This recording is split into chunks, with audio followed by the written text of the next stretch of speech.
Grand Rising Galactic Jedis. How are you all doing today on this beautiful Wednesday evening, or perhaps even Thursday by the time some of you guys watch it? Today is the 21st of January, 2026.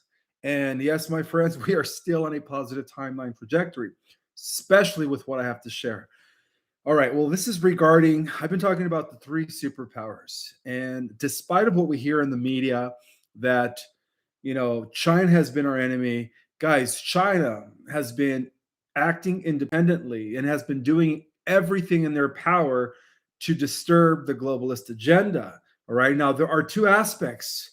There is the Republic of China, which is the free people of or the free government of China, and the CCP. Now, they are both enemies of the globalists. Now, on the other hand, Russia, all right. We're going to go deep tonight. We're going to go into some of these strategies that have been happening from behind the scenes. And I don't know if you guys heard Trump's remarks at the Davos World Economic Forum today, but he pretty much gave it to them. He stated how disappointed he was with NATO and most European countries, how they've been taking advantage of the U.S. And most importantly, he did say that he's not going to be using military force to annex Greenland, but he's using a different method and tactic, which is economic leverage through tariffs. Now, part of this report does come from the Earth Alliance, so you guys can see exactly what's happening on a geopolitical level as we have this amazing shift of power from what used to be known as the old guard into what is going to evolve into the 22 federated regions, or what some call the super state structures. All right, before I get into the update, guys, I do want to remind you guys that I only have a few spots left for my courses that begin this coming weekend on either Saturday or Sunday. So I do have 3 level ascension courses for only $100, mind-blowing information. It'll help you guys understand the bigger picture. It'll help you understand your multidimensionality, and most importantly, how to reintegrate that. Okay. In either case, guys, I also have my groundbreaking class, our cosmic origin, breaking down the entire cosmic infrastructure, the different types of advanced civilizations, 900 billion years of cosmic history, and much more. So all of that through my website, our cosmicorigin.com. And as mentioned, one of the things that I like doing is, if you are a new student, I like to get to know you on a personal level. This is where I get to hear about your story, your awakening, and whatever else you might want to share with me on this interactive webinar. So again, those classes begin this coming Saturday and Sunday.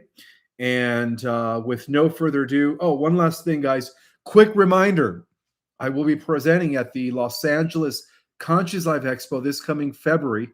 And my presentation is on a Saturday at 4:30, I believe 4:30, in the Rabbit Hole Room. So if you guys do get your tickets, make sure you guys get your tickets through my link so that I could get credit for that. Okay. And then for those who cannot make the conference in person, to hear my new presentation revealing new cosmic history, and of course, how to activate and become superhuman, there is a stream that I am offering through my website.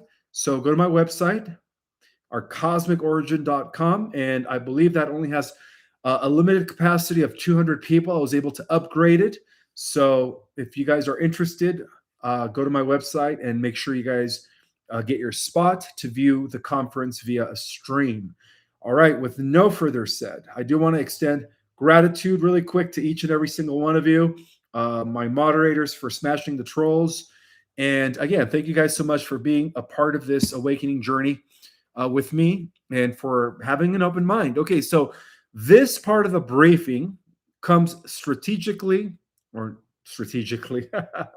getting ahead of myself, directly from an Earth Alliance report regarding economic leverage and NATO compliance.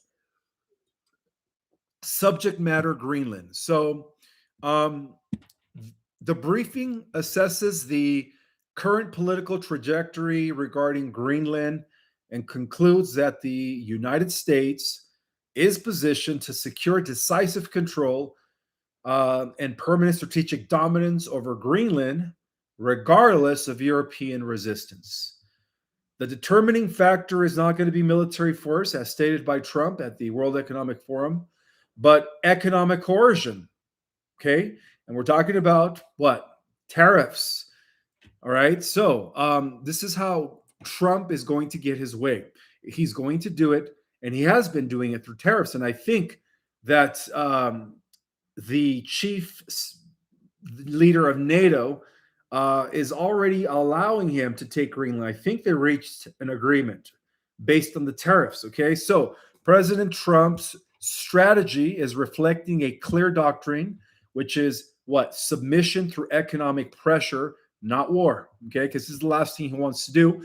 In a little bit, I'm going to talk about how even Putin has declared his collaboration with Trump in the bringing about world peace, which is the final indicator that the war with Ukraine is soon coming to an end. Okay, so Greenland is no longer a peripheral issue.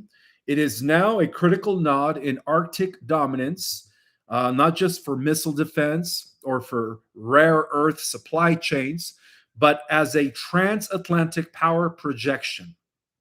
So the United States already maintains a permanent military presence on the island since the 50s, right? They have created these vast underground tunnels and structures due through Project Ice Worm, not warm as in WARM, but warm like a caterpillar worm, WORM. I just want to point that out. So what is underway is not an invasion, guys. It is a forced realignment of sovereignty, access, and control.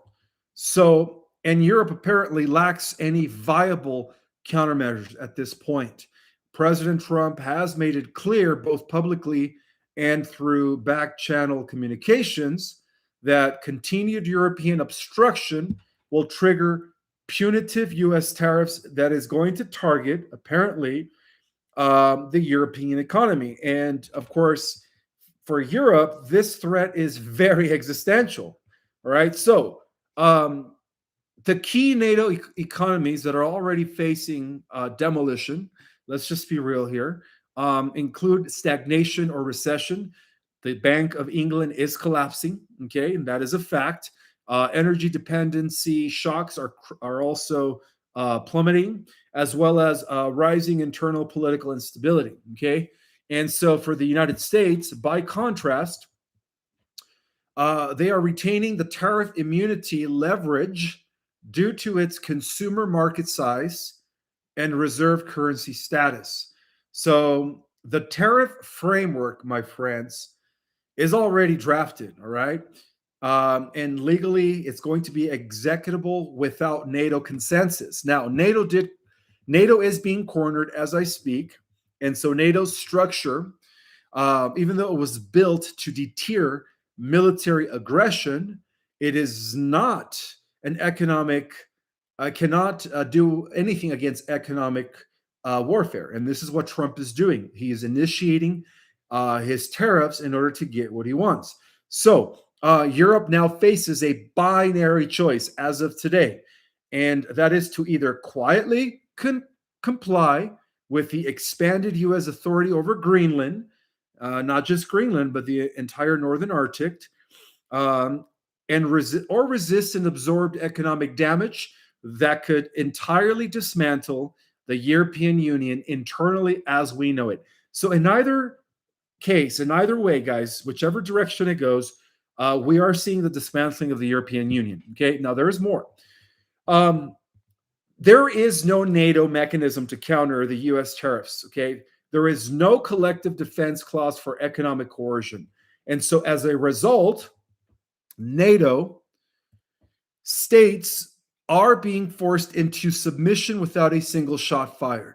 So again, Trump is doing it very strategically. Okay, the United States already controls Greenland's aerospace defense and radar infrastructure, and so any European escalation will risk trade retaliation far more damaging than symbolic resistance. And Denmark cannot act independently without the European Union and NATO. backing them up, which is collapsing under economic threat as I speak. Now, public rhetoric aside, European governments are signaling compliance through dialogue, frameworks, and joint administration language. And these are face saving measures that have been, again, implemented to allow Greenland as part of the U.S.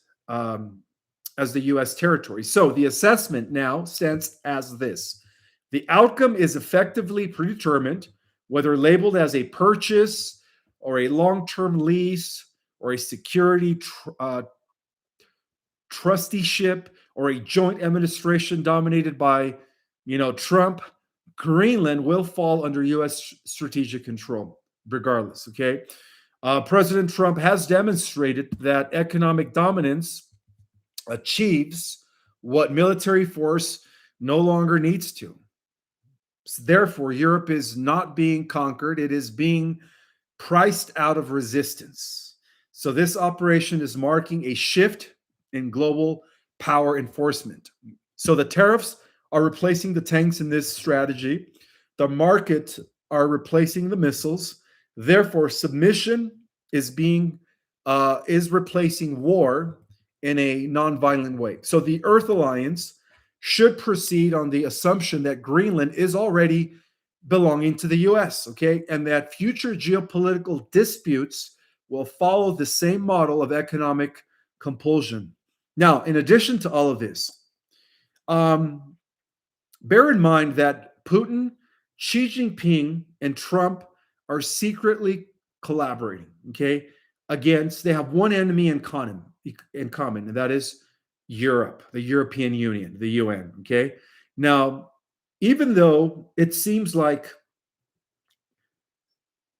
the US is making them believe that we have to acquire Greenland for security reasons because China is already sending vessels, Russia is already sending vessels.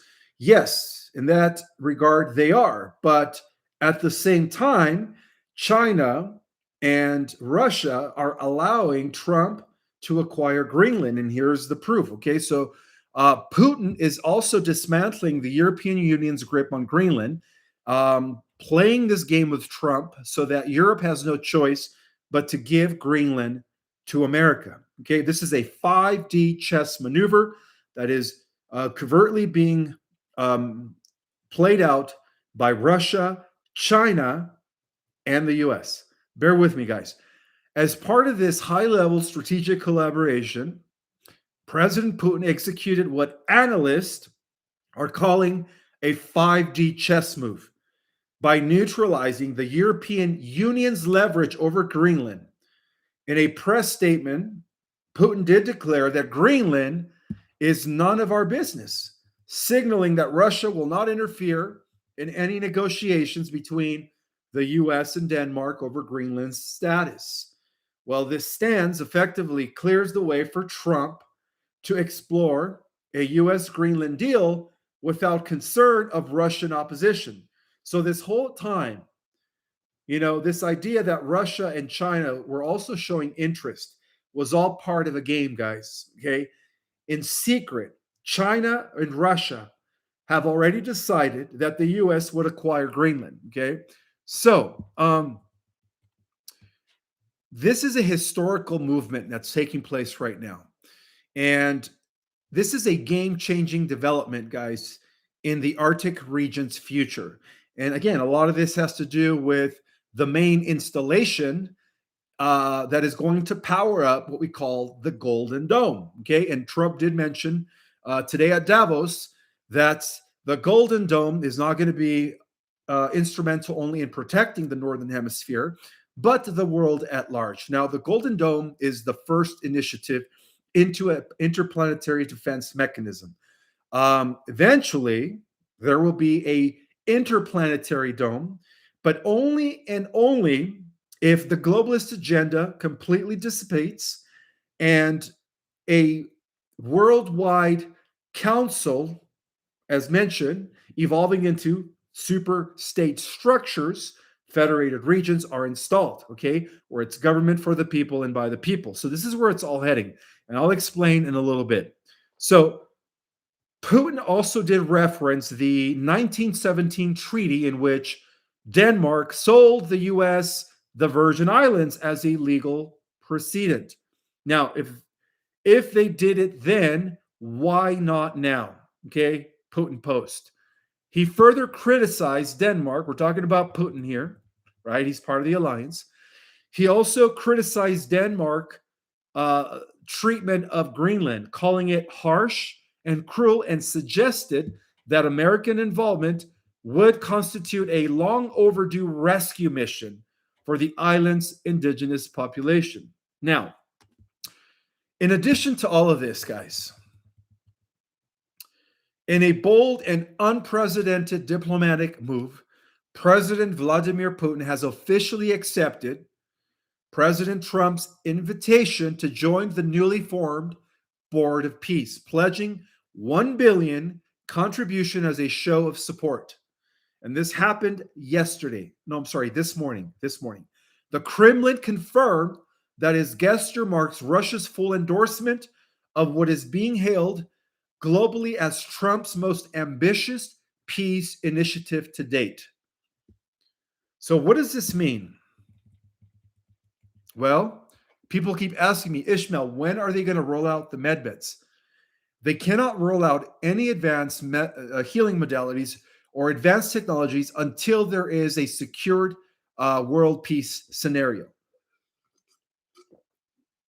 Okay, so right now as I speak, guys, Donald Trump is being recognized as the president of peace, okay? Not only by the other allies, but even by Putin himself. So now Trump has increasingly been referred to as the peace president of the world, has promoted his doctrine of peace through strength, calling on global leaders to unify around shared interest and de-escalation. With Putin's entry into the board as of today, a major geopolitical shift appeared to be underway, altering the dynamics of traditional alliances. And a lot of this has to do with a gold-backed circulation of Greenland's value as well. Okay, so in a nod to historical transactions, Putin compared Greenland's value to the 1867 Alaska Purchase, which cost the US $7.2 million, adjusting for inflation and even valuing in gold terms. Putin estimates Greenland's worth between 200 million and 1 billion, a price range that conveniently aligns with his entry contribution to the Board of Peace. So with Putin's endorsement and funding, 1 billion, Trump's Board of Peace initiative has taken a new international legitimacy. Observers around the globe are witnessing the unfolding of what may become a defining moment in the 21st century diplomacy. As Trump and Putin unite under the banner of peace, the world is watching what many are calling the ultimate power play. Now, in addition to all of this, guys, the quiet alliance is not just forming between Putin and Trump, all right? It also includes Xi Jinping. Contrary to what we are told, okay, through the media or even the alternative media, it is well known that these three superpowers, which lead the world in advanced alien technology, are conspiring to end the old world order, believe it or not, which is a 2,000-year-old system, okay? According to this alliance briefing, the world is being deliberately guided away from a system that has governed civilization for almost 2,000 years. At the center of this shift stands three global superpowers: Russia, China, and of course the US now under the Republic. So through publicly portrayed, even though they are publicly portrayed as adversaries, all three are aligned behind the scenes by a shared objective, and that is the dismantling of the last functional expressions of the Roman imperial system that is now being embodied in the European Union, NATO, and all the globalist centralized architectures. Okay, so this is signaling the ending of imperial Rome under a new name. Think about that, guys. The Roman Empire didn't just disappear almost 1700 years ago. It actually transformed. It reorganized. For those who read my book, The Secret Government, it is all there. Okay, so for centuries, we could say that imperial rule evolved into supranational bureaucracies. And Trump did mention that he did cut over 270 bureaucrats away or eliminated them from US governments. And he did mention the bureaucrats that are actually manipulating Europe. Anyways, let's continue here. So, imperial rule did evolve into supranational bureaucracies, financial empires, and military alliances that centralized power far beyond the consent of the people. Okay, so today's Europe, centralized governance has been viewed in this sense as the final administrative shell of that lineage, a system dependent on debt, fiat currency, unelected officials, and perpetual crisis management. Now, from this perspective, the European Union and NATO are not just political constructs, but enforcement's mechanism of an aging order that has reached the limits of expansion and legitimacy. So, rather than confronting this structure through open war, the three superpowers, Putin, Xi Jinping, and Trump, are said to be applying pressure where the empire is weakest, and that is the financial system of the empire. Yes, I'm sorry to call them the empire, but they are the modern day reorganized Roman Empire. All right. The expansion of BRICS, for instance, which is also part of NESARA, is framed here as the keystone of this strategy. By promoting trade mechanisms that is outside of the dollar dominance and experimenting with digital settlements, and Trump did say that we will become the digital capital of the world. In a way, he did mention not just crypto, Bitcoin, which will ultimately collapse, but he did mention other digital currencies. And I believe he was alluding to XRP and XLM, which are backed by real precious metals. He mentioned that today. Okay, so by promoting trade mechanisms that are outside of the dollar dominance, guys, experimenting with digital settlements that are backed by tangible assets such as gold and silver and strategic commodities, the alliance is seeking to undercut the central banking routes that has defined the Western power since the late medieval period. So in this view, guys, the digital currencies are not just tools of control, but instruments of transition designed to end infinite debt cycles and restore value anchoring. Central banking systems has been the nervous system of the imperial organized or reorganized order today, known as the EU. And so it has apparently become obsolete once these nations can settle and trade without the fiat currency. And this is where it's all heading, guys, okay? In other words, secretly, Trump supports BRICS. And secretly, Trump is aligning with BRICS. So, within closed doors, guys, each of these superpowers is positioned to gain something fundamental. And that is that Russia will secure its long-term strategic depth of energy sovereignty and recognition of its security parameter. The United States moves towards continental consolidation, strengthening the North American continent through tighter integration with Canada and the Arctic control. And China will continue its regional expansion through economic corridors and technological dominance rather than colonial occupation. So they have agreed, okay? They each have something that they're each going to benefit from once the old imperial empire is no longer an issue, okay? The aim is not conquest here, guys, in the classical sense. Again, it has been ordained by the galactic councils that there will be no war, all right? There will be no war. So they have to do it slowly, swiftly, and gradually. But throughout this conquest, right? Not in the classical sense. It is through the stabilization of a larger, more sufficient um, self-sufficient power blocks, right? Nasara Gesera, that will be replacing the fragile supranational governance that was controlled by the central banking systems. Now, regarding the technology, okay, technology right now is the new high ground in a sense, right? We used it to take out Maduro, right? We used advanced technology. Um, and excuse me, one second. Whoa. And so these three superpowers are leading the world when it comes to technology that is very similar to the technology developed by the SSPs. So we have to understand that a crucial element of this shift in global power is technological dominance and supremacy, okay? Particularly technology that is hundreds of years ahead of the old order.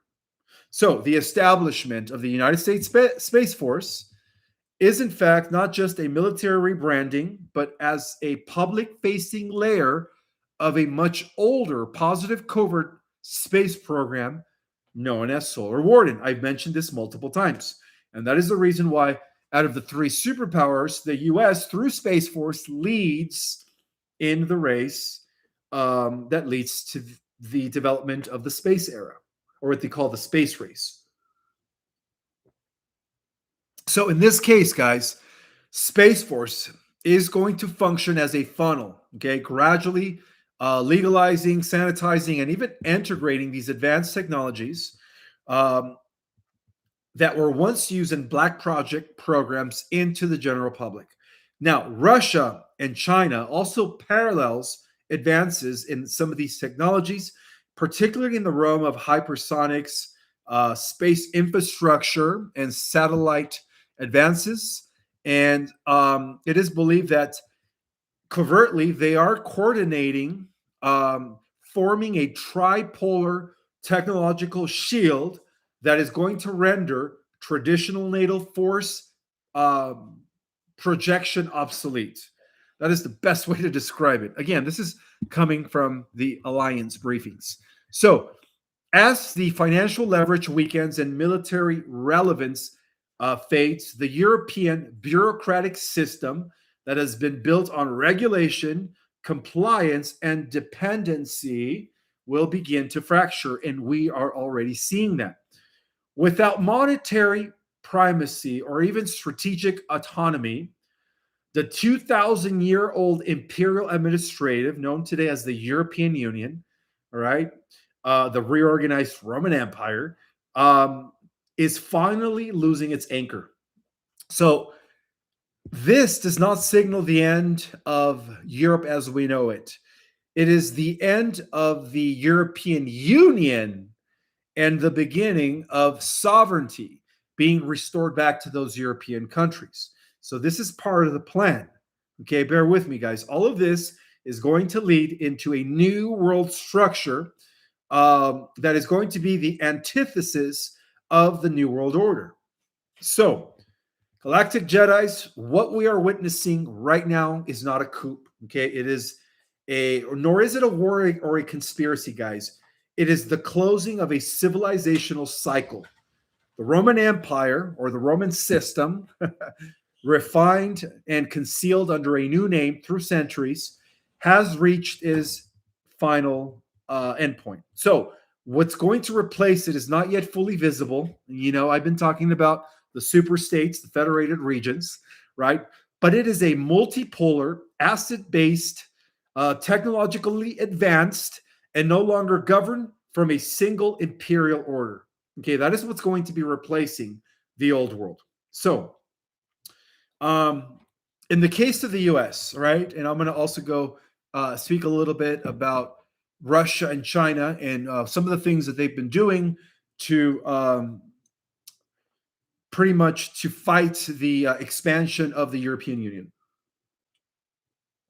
So, in the case of the US, guys, the US moved towards securing Greenland is framed by its advocates as far more than a territorial or military calculation. It is a portrayed as a decisive strike against the centralized power structures that have defined the post-World II era. So in this case, Greenland represents the keystone that breaks Europe's dependence on the supranational institutions, and it's also going to end the era of unelected bureaucrats that have been controlled and embodied by the European Union and NATO. So, by anchoring strategic, economic, and security infrastructures in Greenland, the United States is going to effectively bypass legacy European power centers, weakening the financial and military relevance of Brussels and the Atlantic based governance, right?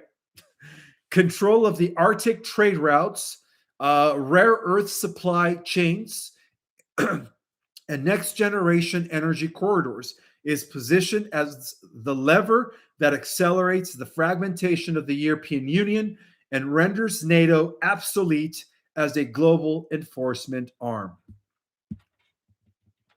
So the alliance believes that this shift is going to clear the way for a new financial architecture. We've all been hearing about it, Nisera Gesera, one that rejects what? Centralized banking and debt-based fiat systems in favor of decentralized multipolar networks.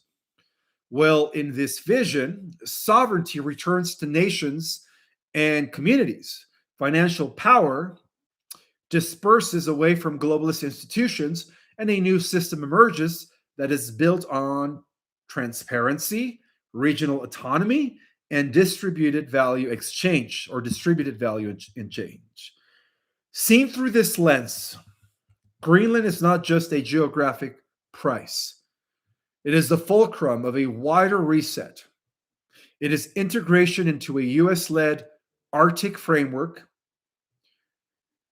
that is cast as the catalyst for dismantling the old globalist agenda and ushering in a decentralized financial era designed to replace the collapsing structures of the 20th century order, which is imperial Rome under a new name. One of the most, you could say, enigmatic and even complex actors in this unfolding geopolitical transformation is the People's Republic of China. All right? Think about it, guys. While China outward posture, is often interpreted through the lens of economic competition or authoritarian governance, an alternative perspective suggests that there is a deeper strategy role that is happening right now that no one sees. And that is a covert counterbalance to globalist hegemony, operating as a secret superpower in alignment with a larger Earth alliance network, okay, which is what? A coalition of sovereign actors resisting centralized global control, fighting the New World Order. So from the late 20th century onward, this is the proof that China has positioned themselves within the existing world order, leveraging globalist institutions such as the World Trade Organization to accelerate its industrial growth. However, unlike Western liberal democracies controlled by the deep state that often subordinate national interests to transnational governance, China maintains a strict control over and has been over its economic planning, digital infrastructure, and political narrative. This divergence laid the groundwork for a broader disruption of the globalist paradigm. So, as China is developing its own sovereign power within a globalist framework, it is not submitting to its ideological foundations. Okay, and there is evidence, guys, that China's role has been a disruptor of the, of course, expansion of central banking systems. So a lot of this has a lot to do with the 2008 financial crisis, if you guys remember. When that event happened, okay, while Western economies suffered systematic instability back in 2008, China expanded its Belt and Road Initiative called BRI, creating an alternative trade and infrastructure network across Eurasia, Africa, and Latin America. This initiative, um, though framed as economic development, functioned as a parallel globalizational model, one that, of course, sidestepped the traditional institutions of the International Monetary Fund and the World Bank. Okay, this is the evidence that China is also part of this dismantling of the old guard. So, by offering funding without the liberal democratic conditionalities typically imposed by Western institutions, China effectively empowered a multipolar world structure. From behind the scenes, China is working with members of the Earth Alliance. As hard as this sounds, right? Some of you guys are probably like, what is Ishmael talking about? China is our enemy. Well, not technically, guys. Okay. China has been working with members of the Earth Alliance in a coordinated resistance bloc against the globalist architecture that has been dominated by the World Economic Forum. Okay. That is just a fact. And all of its multinational banking syndicates and transnational corporate interest. So, proponents of this view understand that China's retention of national sovereignty over its currency, central bank, or even military industrial complex and media aligns with a broader effort to dismantle and even neutralize the mechanisms of the centralized global control syndicate. Strategically, guys, China's alliance with Russia, the BRICS nations, Brazil, Russia, India, China, and South of Africa, which are all alliance, by the way, and other aligned nations, are pointing to a geopolitical bloc with the capacity to oppose Western-led globalism. The expansion of BRICS into BRICS Plus, again, Trump is secretly aligning with BRICS as he transfers from the Federal Reserve into a US-backed digital currency backed by precious metals and golds. Okay, so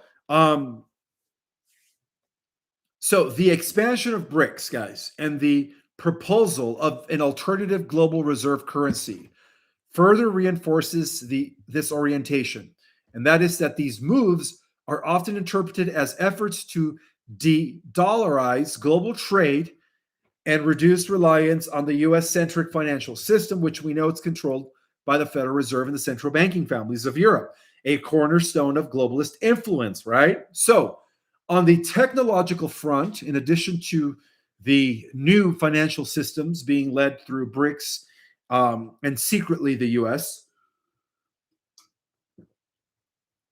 on the technological front, guys, China's investment in digital currencies, quantum computing, and space faring technologies, by the way, the Chinese also have their own SSP, if you didn't know, are all part of this greater development, okay? Which is what?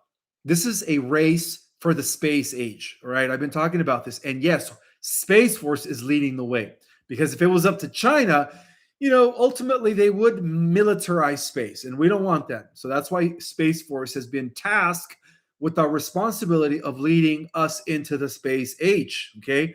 And this is tying in with disclosure as well, okay? So while these innovations offer economic and security advantage, we're talking about the advanced space age technologies, they also provide tools to build sovereign digital ecosystems that are immune to surveillance or even manipulation by the globalist aligned intelligence networks.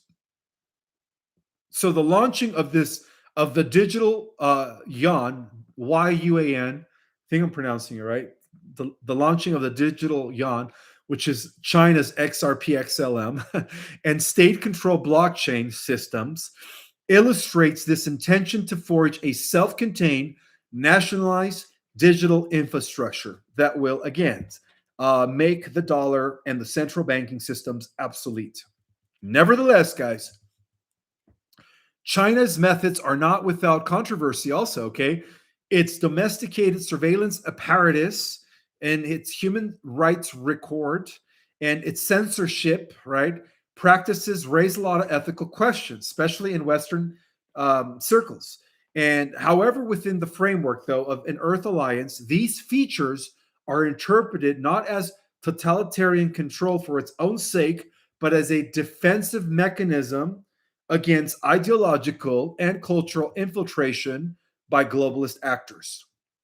So, overall, China's role in disrupting the globalist world order cannot be reduced to economic rivalry or ideological opposition. Okay, rather, when viewed through the lens of secret geopolitical alliances, as in the case of what's happening with Trump, Putin, and Xi Jinping, the Earth Alliance is in a position to interpret China as a nation that is calculating and working for the sovereignty of its own people. Okay. And from behind the scenes, they are all working to erode the foundations of a centralized global governance. In other words, they are in opposition to the new world order, the NWO. Okay.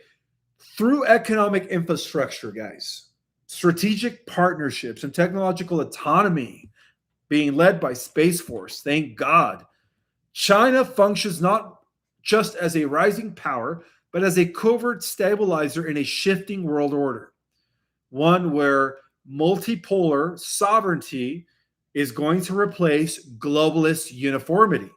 Okay, so there's more. Regarding Russia's strategic disruption of the European Union and NATO, all right, this is a campaign for sovereignty being executed by no other than Putin and its territorial expansion of what belongs of the nations that once were part of Russia, okay? And this is going to lead to the expansion of the Russian Federation. Again, all of this has already been agreed upon in secret by Trump, Putin, and Xi Jinping, okay? They're going to each expand their own territories, which is going to lead to the eventual evolution of the 22 superstructures. Okay. Since the end of the Cold War, guys, Russia has engaged in a complex and even a covert campaign to what? Counterbalance Western political and military institutions, most notably the European Union and the North Atlantic Treaty Organization, NATO. Well, far from acting as a reactionary force to Western policies, Russia has strategically positioned itself as a disruptor of supranational control and a champion of restored national sovereignty, not just for his people, but across Europe. Simultaneously, guys, it has pursued territorial acquisitions aimed at reconstituting influence lost during the collapse of the Soviet Union, with the ultimate objective of expanding. And of course, we all know that the Soviet Union under communism was also controlled by the globalists, right? Trotsky and Lenin and Stalin were all orchestrated, financed, and you could say groomed in New York, okay? And that is an honest fact. So the Russian Federation, in this regard, has lost a lot of territory as a result of this, okay? So therefore, NATO's eastern expansion is a violation, guys, of verbal assurances that were made by Soviet leaders in the early 1990s, in the early 1990s. And that has long been viewed by Moscow as a direct threat to Russian national security. This perception has fueled a military doctrine based on deterrence, hybrid warfare, and regional destabilization. Russia's 2008 intervention in Georgia, the annexation of Crimea in 2014, and the ongoing conflict in Ukraine since 2022 are not isolated incidents. Rather, they represent calculated moves within a broader geopolitical strategy that is aimed at halting and reversing NATO encroachment on Russia's western borders. In addition to military presence, or pressure rather, Russia has invested in political influence operations throughout Europe. These include support for populist and Eurosceptic parties, energy leverage via state-owned companies like Gazprom, and even information warfare campaigns designed to erode public trust in EU institutions, European Union institutions. So, by amplifying nationalist sentiment and economic discontent, Russia fosters internal fragmentation within the European Union, thereby weakening its cohesion and effectiveness as a supranational body. One of the key outcomes of this fragmentation is the reassertion of national sovereignty across several European states. As the European Union struggles with crisis related to immigration, and Trump did address that today, he says the problem with you Europeans is that you guys are allowing all these immigrants to just come in and flood your states, among other things, of course. But as the crisis rises due to immigration in Europe, energy dependence, and even economic disparity between member nations, Russia is capitalizing on the widening ideological divide between the bureaucratic core in Brussels and the political will of member populations, which means that Moscow's message, whether delivered overtly or subtly through influence channels, is that true sovereignty, cannot coexist with supranational governance. It cannot. This appeals to nations and movements that are now beginning to form skepticism against the European Union's feudalism, okay, which is globalization, positioning Russia as a counterweight to Western centralization, which is a good thing, okay? Militarily, Russia's doctrine of active defense includes the forward deployment of capabilities in border zones and breakaway regions such as Transnistria, Abkhazia, South Ossetia, Donetsk, and Luhansk. I hope I pronounced them right. Luhansk, Luhansk.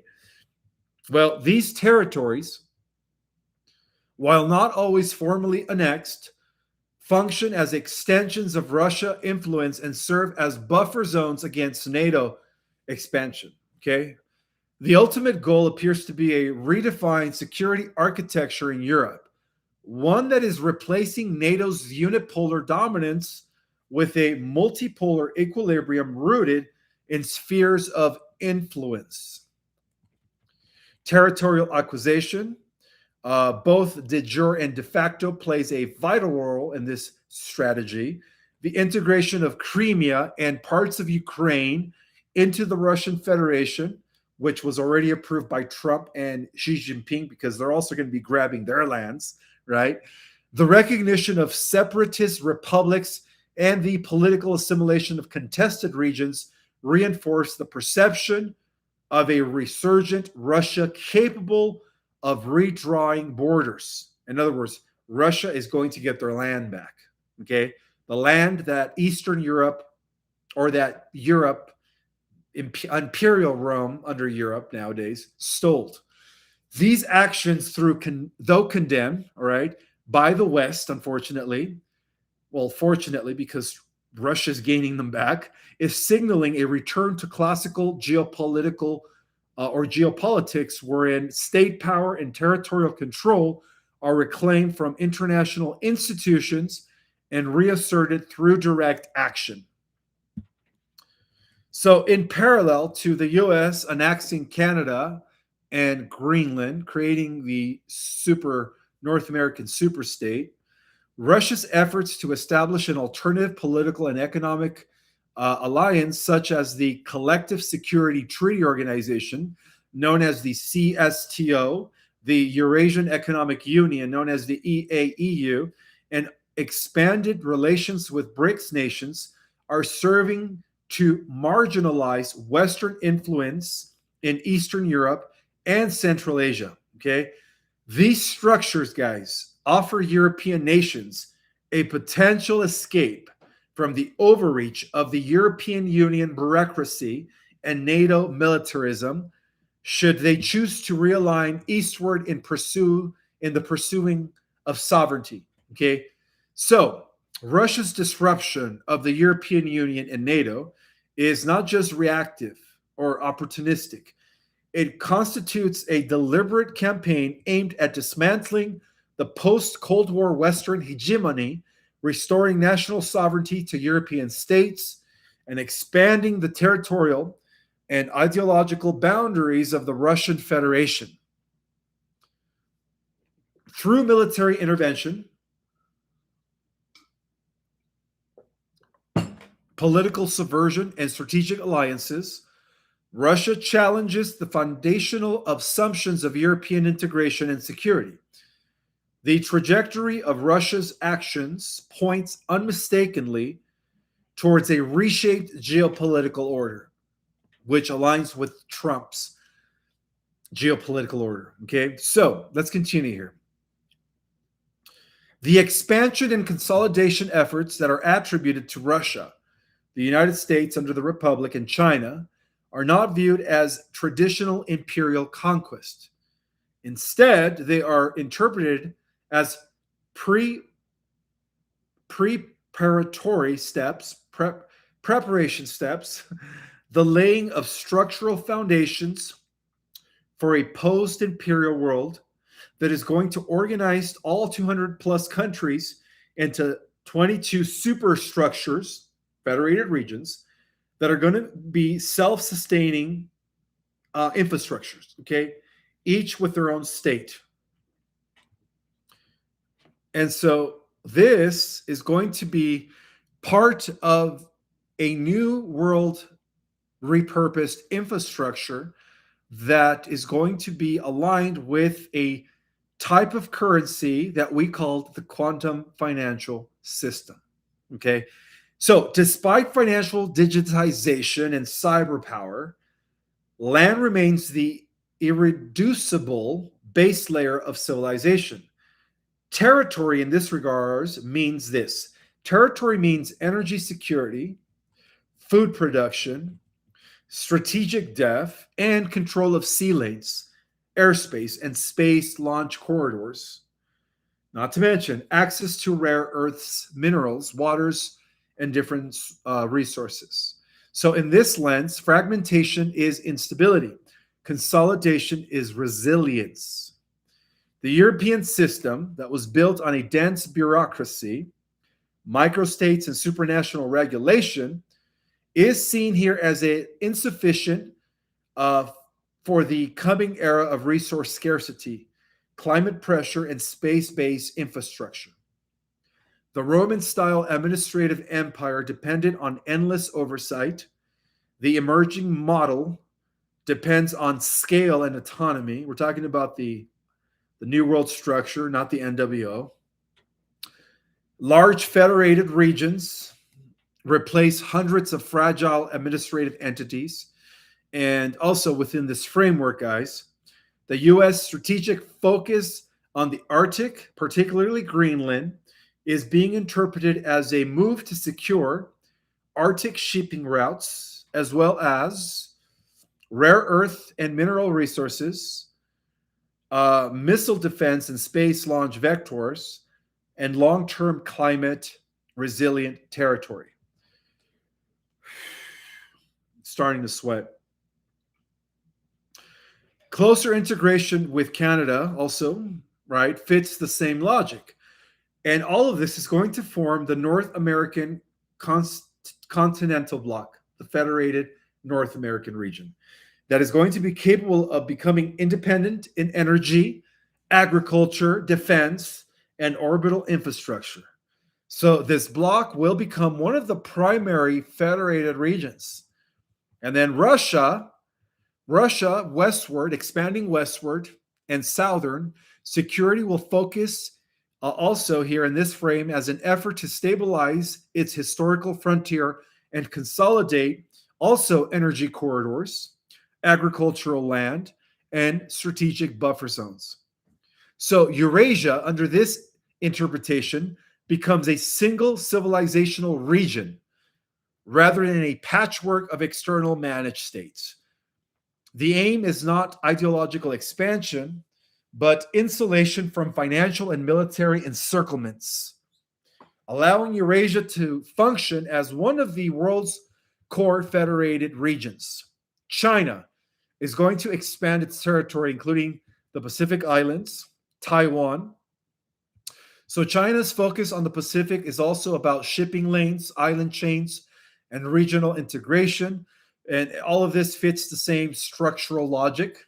In this sense, areas such as Taiwan is viewed not as an isolated political question, but as nodes in a broader maritime industrial ecosystem. So, control of the sea routes in the Pacific, right, by China, semiconductor supply chains, and Pacific logistics will allow East Asia to operate as a coherent regional federation rather than a collective or external dependent economies.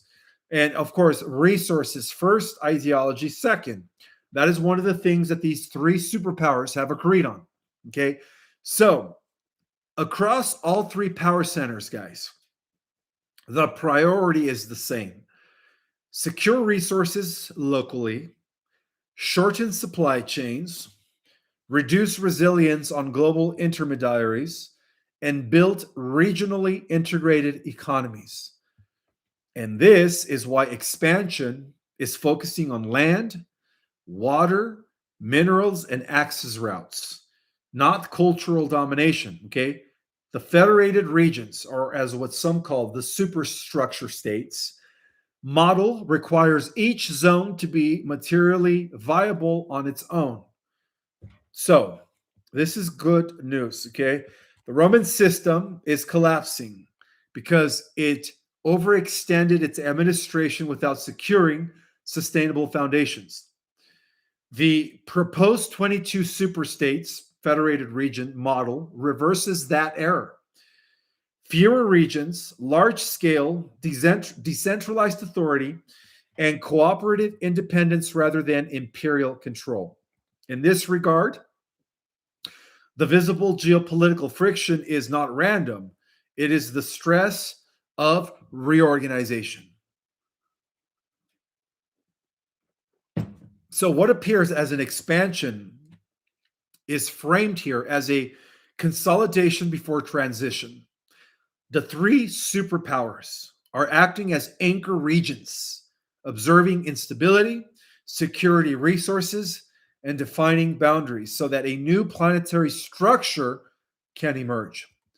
And for those that are new to my channel, I would watch my live about a week ago regarding the 22 federated regions. I actually went into detail in that live, describing what each federated region was going to be doing in terms of its function.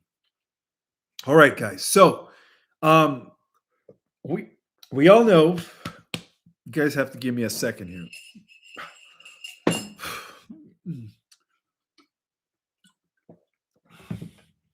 Hope you guys are having a fantastic, what is it today? Wednesday evening. Thank you so much for the super chats, but there is more. I will get to the super chats and Q&A as soon as I'm done with my presentation, I promise.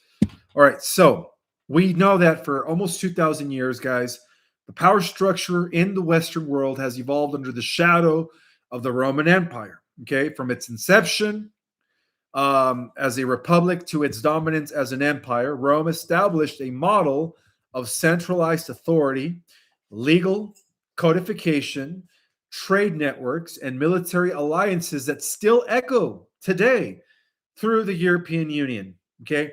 In this context, institutions such as the European Union, NATO, and other globalist organizations are interpreted as the final expression of this ancient imperial legacy, one that may now be no longer a problem anymore, right? Because it's collapsing under the weight of historical repetition.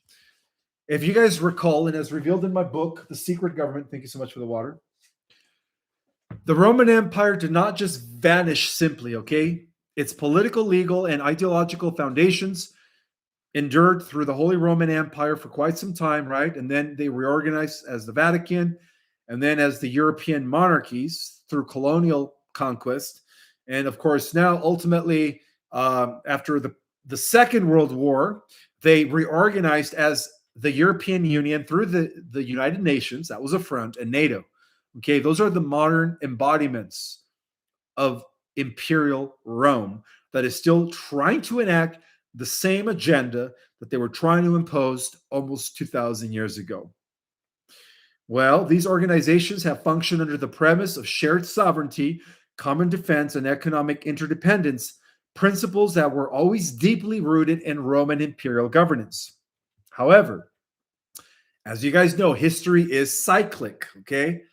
Just as Rome fell, not by a single blow, as history repeats itself again in the 21st century, but from internal decay, right, and corruption, which is what's happening right now with the deep state globalist and the incursion of external tribes, right, whose, again, today's global order shows signs of unraveling.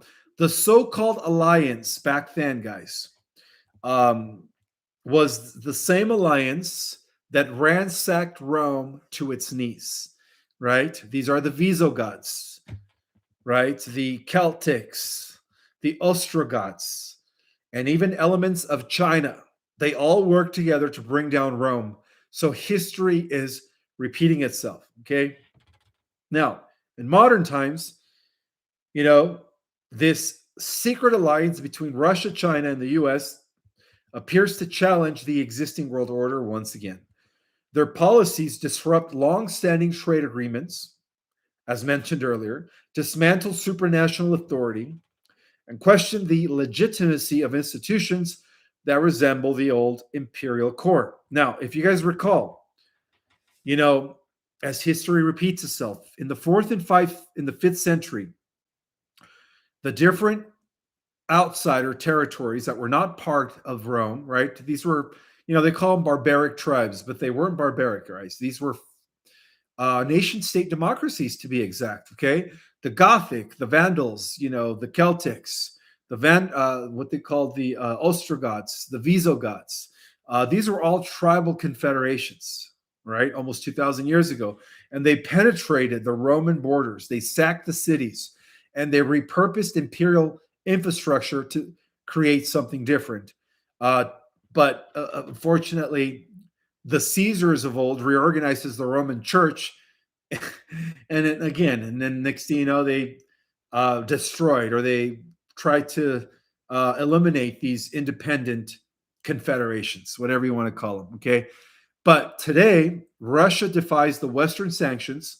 China's reconfigures global trade through the Belt and Road Initiative, and Trump's nationalist ideology undermines confidence in NATO and the EU, right? So it's history repeating itself. But the only difference is instead of being 10 barbaric tribes, it is now the three superpowers. So it's history repeating itself.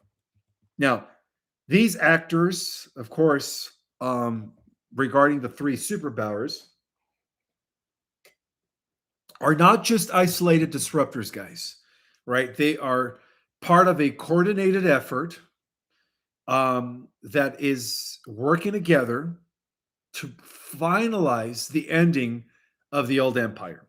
And their tools are no longer spears and fire as the 10 barbaric tribes, supposedly, but information warfare nowadays, economic leverage, and political subversion, cyber attacks, energy manipulation, ideological warfare, and strategic alliances are today's equivalent of Rome's crumbling frontiers and overextended legions.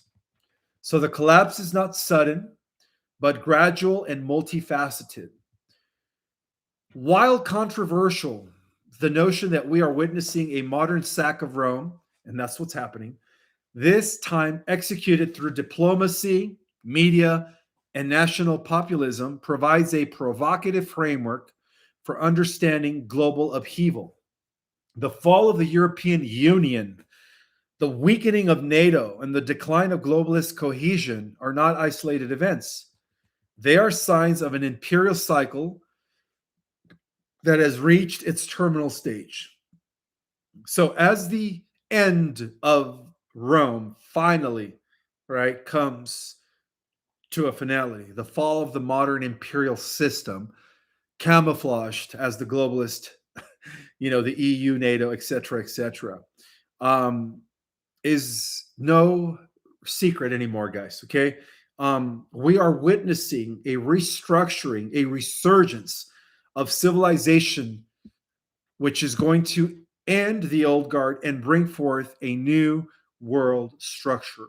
And this is what we're going to be witnessing with the fall of Babylon. And yes, guys, Rome is Babylon under a new name. The European Union and NATO, the WEF, and all of those globalist, organizations are no other than Rome reorganized. So the prophecies are being fulfilled. The earth is scheduled to enter its seventh golden age, which is what in Christendom we refer to as what? The millennium. And this is what's going to be happening as we bifurcate in the positive organic timeline, which is the new world, a new era, a new, age for the enlightened.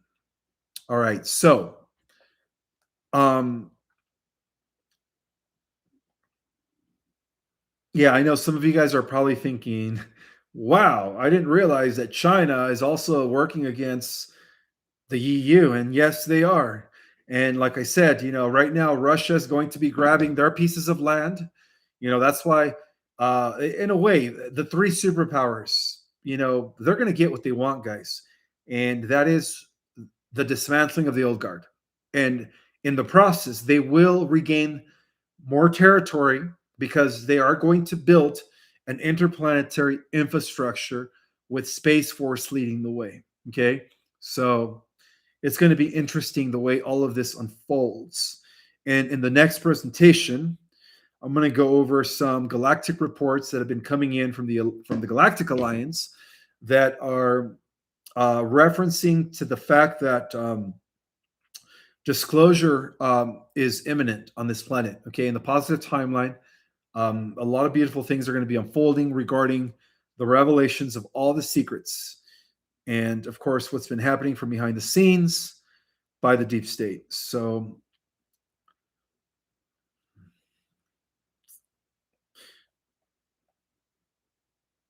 I do want to welcome all 2,700 people that are in the house. Thank you guys so much for being here. I'm going to give a few shout outs to Lee Starr, William Ryan, Wolf Mother, one of my moderators. Thank you so much. CNN, Neo, Christina Darling, Sylvia Vidal, Melissa by Design, William Ryan, Ricky Lee 1111. Big shout out to my two white fur balls, Lotus and Rue. And all 2,600 people that are in the house. Thank you guys so much for being here.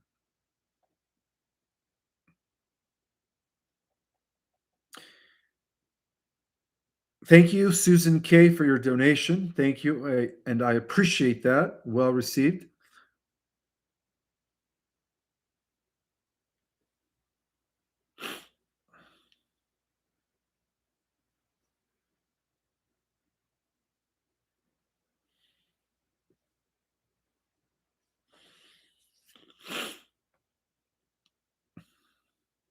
Oh, regarding Folium, I don't know if it's back in stock, but I always leave the link in the description, guys. Hopefully, it's back in stock because there is a high demand for this product. As you guys know, this product does a lot of good things regarding miracles. So I will go ahead and pin it in the comments as well at the end of the live. All right, random questions here.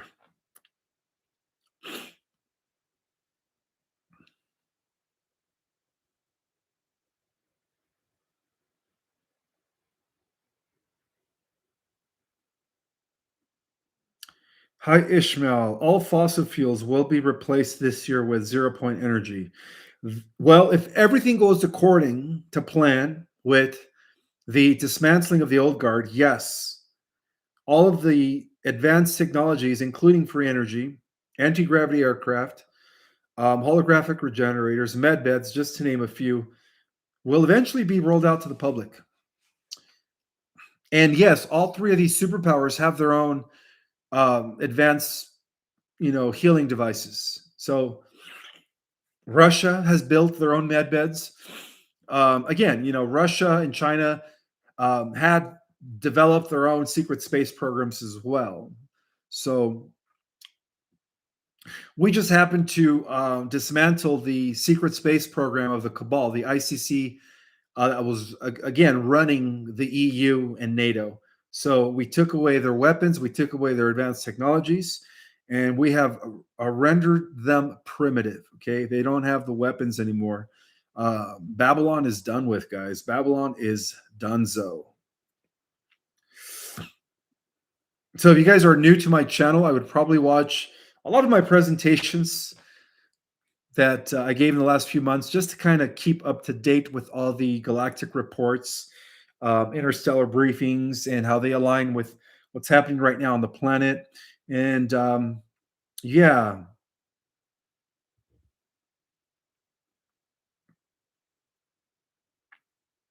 when will we have our powers back? You're talking about our superhuman powers. I would say as soon as the solar flash activates our dormant DNA. And it's coming, right? The CMEs are just amplifying as I speak.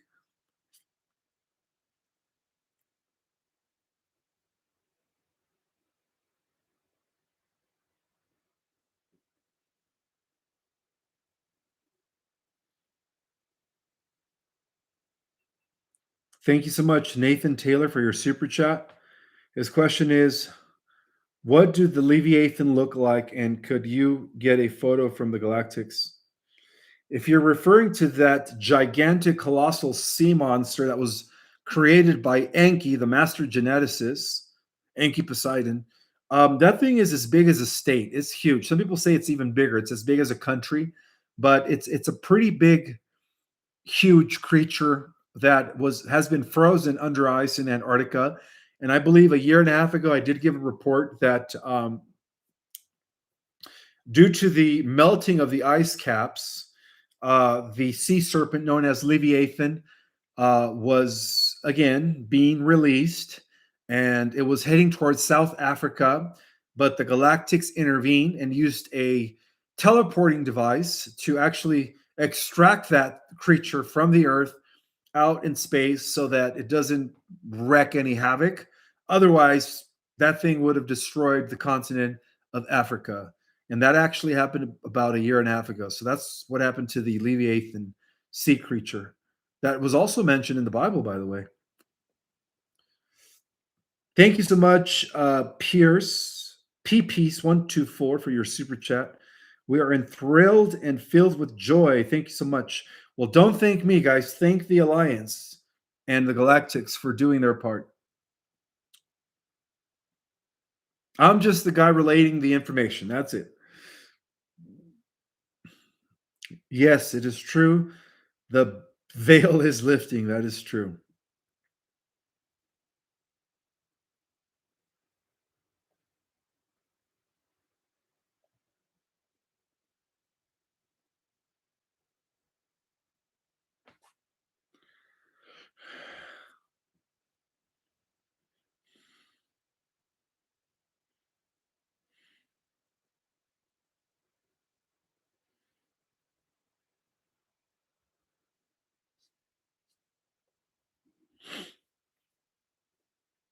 Thank you so much, Carol. Thank you so much, Carol, for your super chat.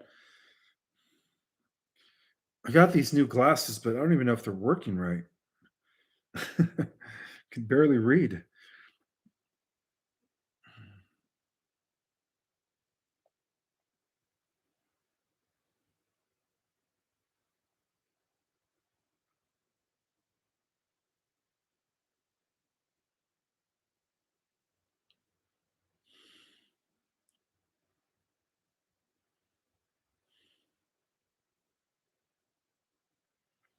Hi, Ishmael. This is a question from, I don't know if I could, is it Ordi Hoskdauti 6015? Hi, Ishmael. Thank you for contribution in spiritual consistency. I left a super chat earlier. Look forward to your response. I only see three super chats. from Nathan Taylor, from Peace 124, and from Carol. That's it. That's the only super chats I see. I don't see. Let's see if there is any more.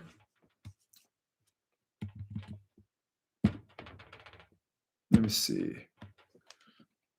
All right. So there is one more super chat that I do have here. Thank you so much from the White Rabbit. Thank you so much. I know you. I'm sorry, I can't read it. I need some different glasses. Let's see if these work. Nope, these don't work. Yeah, I'm trying to pull up your super chat on my phone, but it's not coming up. Let's see. I know you, Beto, your. I don't know what that means. Please tell Valiant Thor to tell the Galactics, let's merge. I am ready. Let's go. All right. That's all I understand from that super chat. Let's see. What's the next one? Um,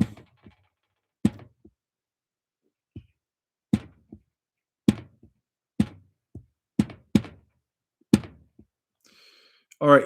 The Leviathan creature, I've already addressed it. Yeah, those are the only super chats I see. All right, let's continue here.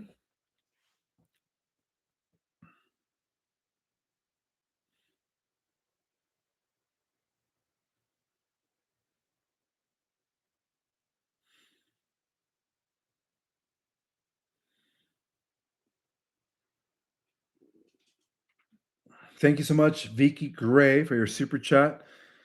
Can we have prayer for protection during this storm coming this weekend? Oh, yes. I know that some of the states are going to be getting some intense weather. So we could end this with a prayer for the storm that is coming. Great idea, sister. Was it weather manipulation? Um, I don't think so. Not at this point. I think that the alliance has regained and recuperated the weather modifying technologies from the deep state.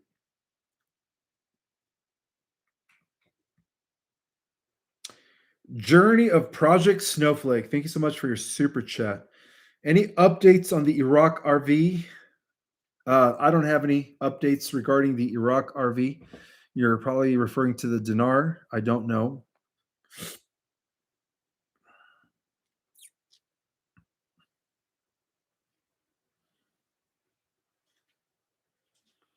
That is true. We have the power to calm the weather. That is true.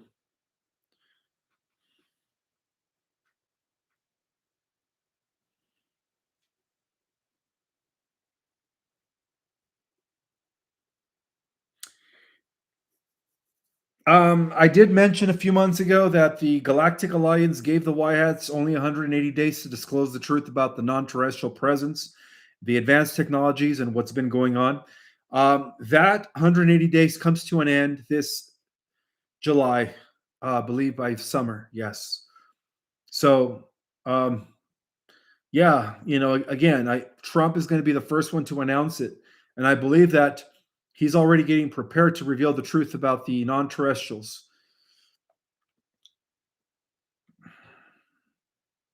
And the European Union does not like that. They don't like the fact that Trump's going to spill the beans regarding the alien factor.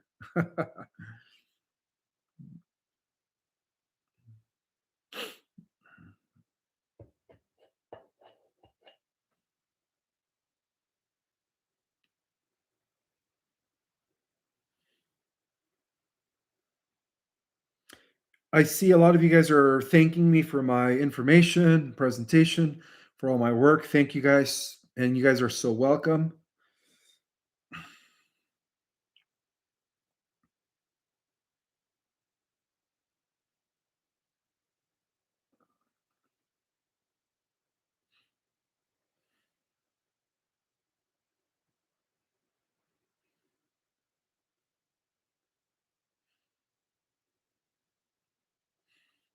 Now, the deadline could be a little sooner. So, all I know is that Trump is getting ready to announce it to the world of the non terrestrial presence, the truth about the reversed engineered craft technologies, the different ETs that have been working with us. And I think the Galactic Alliance, again, is putting a lot of pressure. So that's going to change everything. That's going to change everything. That is true. If the Alliance doesn't reveal their presence, the ETs are just going to be doing tons of flybys worldwide, making it impossible to hide the truth. That is correct.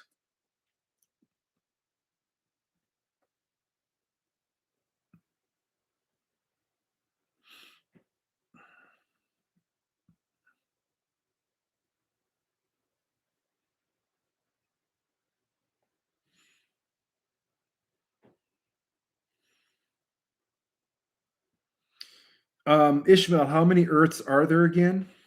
And have we been closing the timelines on each? There are, I don't know the exact number of Earths, but what I do know is that there is an Earth for every choice that we make, and then there is a splinter timeline for the opposite choice that we made in an alternative parallel Earth reality, and everything in between. So there could be an infinite number of alternative Earth realities that are coexisting at the same time, and each and every single one of you has a presence in those alternative Earth realities, living life differently, of course. Thank you so much, Lawana, for your super chat.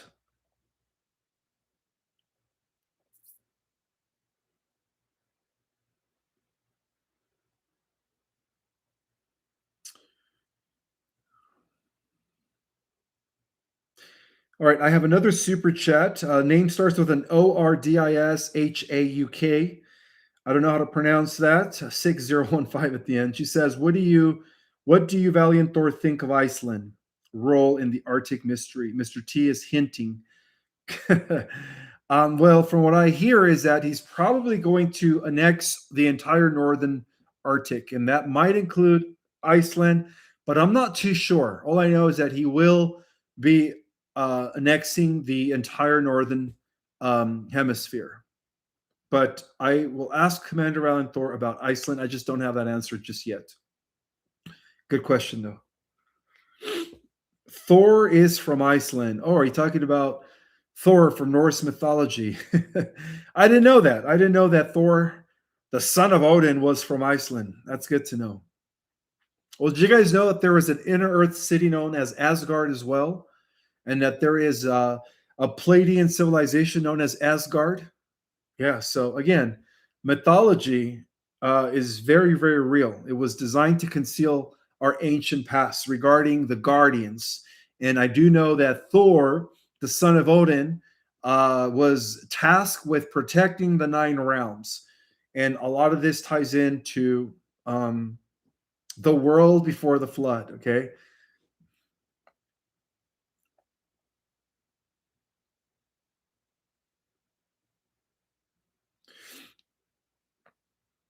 I have another super chat from Catamarans. You said that Hitler unsuccessfully tried to flee to the North Pole areas before heading south to Antarctica.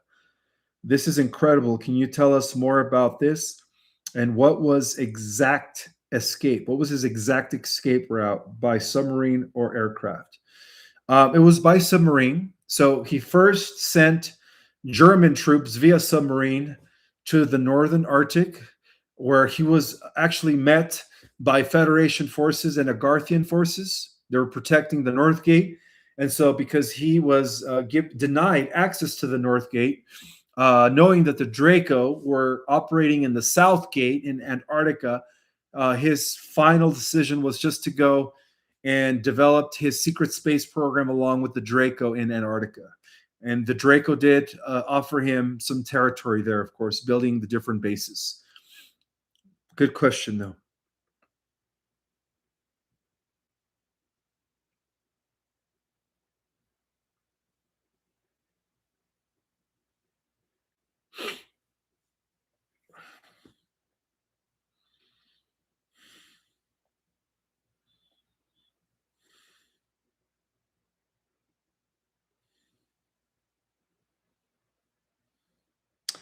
Ishmael, are the soon coming 144,000 a revival of the Melchizedek priesthood? Yeah, absolutely.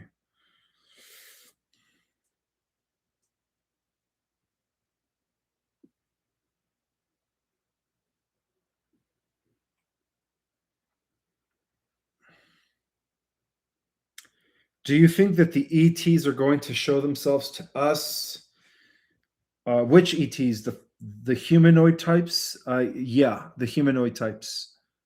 Absolutely.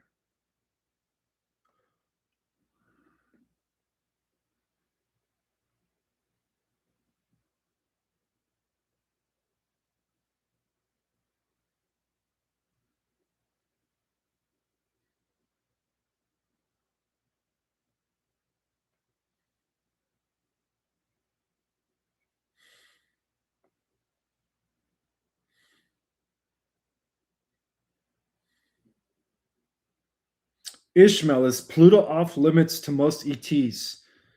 Not that I've heard of. Not that I've heard of. Well, to the negative ETs, yeah, but not to the Galactic Alliance.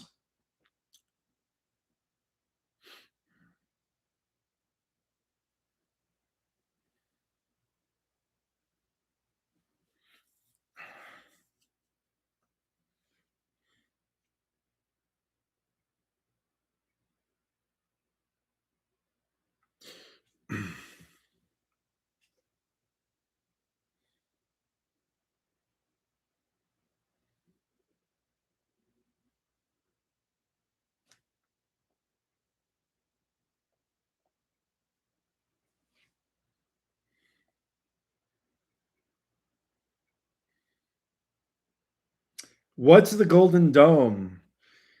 You must be new to my channel. The Golden Dome is an interplanetary defense mechanism that even protects us from negative radiation, uh, frequency weapons, missiles, bombs, you name it. It protects us from every known weapon known to Earthlings and even ET type of weapons. So, if you are new to my channel, I would probably watch a few of my presentations to get fully up to date with what the Golden Dome is and what it means in terms of not only protecting America, the Northern Hemisphere, but ultimately protecting the world. Because also, as we evolve into these 22 super state structures, federated regions, we are going to be building an interplanetary golden dome, but it will begin with the North American continent with Space Force leading the way. All right, guys. I hope you guys had a beautiful time here with me, and I hope you guys. Oh, a prayer. Let's pray for the people that are going to be affected by the weather worldwide, not just the weather here in the States. So at this time, I just want to give our attention over to God, the one infinite creator. With our collective energies, we pray for all of the people that are going to be affected by the weather. We hope that the galactics intervene so that the weather is not too severe. And at the same time, I would like to extend this prayer to all of the innocent people of the world. May they all be protected, especially the women and children, as the Earth Alliance makes its final move to liberate the Earth from the globalist deep state syndicate. With that have said, I hope you guys have a beautiful rest of your evening, and I will see you guys Saturday night for a galactic report. May the God force be with you guys always. We'll see you guys later.